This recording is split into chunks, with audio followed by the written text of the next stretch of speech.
Welcome back. Now, I want to talk to you about this, Apple's new iPod Touch. Just like the old one, it's basically an iPhone without the phone bit. But that still makes it one of the slickest multimedia players around, with its Wi-Fi connectivity and gorgeous touchscreen interface. But as always with iPods, the question is it the multimedia player I should actually buy, or are we all being just too distracted by the shiny? Well, to find out, I recruited the help of Radio 1 DJ Scott Mills and set out to compare the new Touch against two of its most promising competitors. Being a top DJ and a burgeoning TV star, Scott needs to take all his media content with him when he goes on tour. So what's he looking for in a multimedia player? I just need something quite simple to use and also something that I wouldn't lose. Scott and I would be testing our media players for sound and video quality and checking their ease of use along the way. Well, we've got three here, all of which have sort of touch screens, so they should be very intuitive and easy to use. Starting with this one, it's new, it's called the Spin. The iRiver Spin is the smallest of our players with a 3.3-inch screen. It comes in 4, 8 or 16 gigabyte versions, all with an unusual combination of touchscreen and toggle wheel. To load music and video onto the Spin, you simply plug it into your computer via USB, then drag and drop any files you want from one to the other. But what was the sound quality like? This was the actual sound we recorded from the Spin, and it wasn't too shabby. Actually quite good. A little bit kind of thin. It's not that easy to use, this thing, is it? It does flip around a bit, yeah. Good? I think I agree with you. I've heard better and I've heard worse.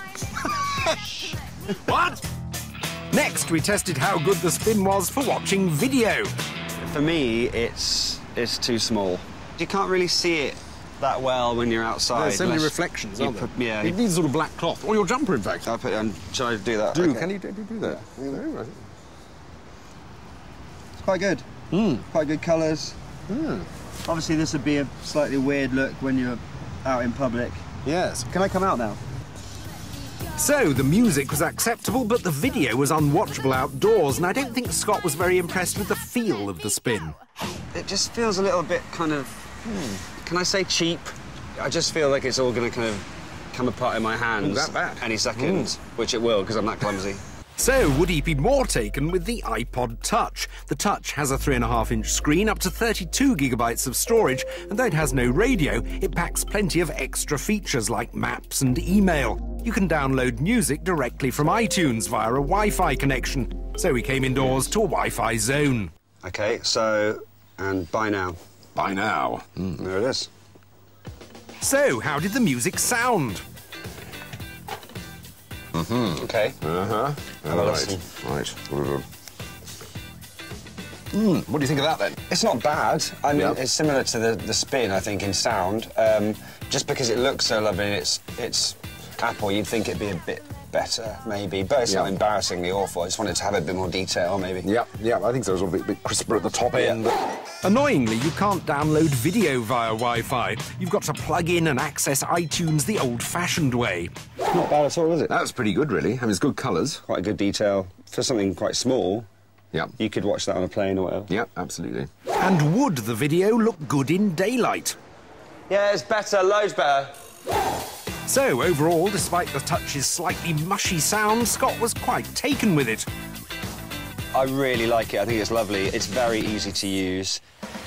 And finally, we tried the Cowan Q5, an 80-gigabyte monster with a huge range of features, including a web browser and Microsoft Word. But Scott wasn't impressed by its massive functionality. I would never use any of this. For example, if I go into music, OK, the screen is just like, there's 8 million different things going on. Like, it tells me that I've got a jet effect EQ on it. I don't care. I don't even know what a DPL list is. It's just really confusing. You might as well have a laptop. On to the music test. In theory, you can download music and video straight from the net, but in practice we found this very unreliable and resorted to the good old USB cable and drag-and-drop technology. But was the music quality any better? I think it's the best of the three. I think it's the best sound of the three. Yeah. And what about the video? Oh, that's quite nice. It is. It's a very nice picture. Certainly by far the best picture of the three, isn't it? It's got deeper contrast. Yeah, much better. But outside, the Cowan was still a little too shiny. So which one do you prefer overall? I'm going to say iPod Touch. I just like the way it feels. Aesthetically, it's really nice. It's very easy to use.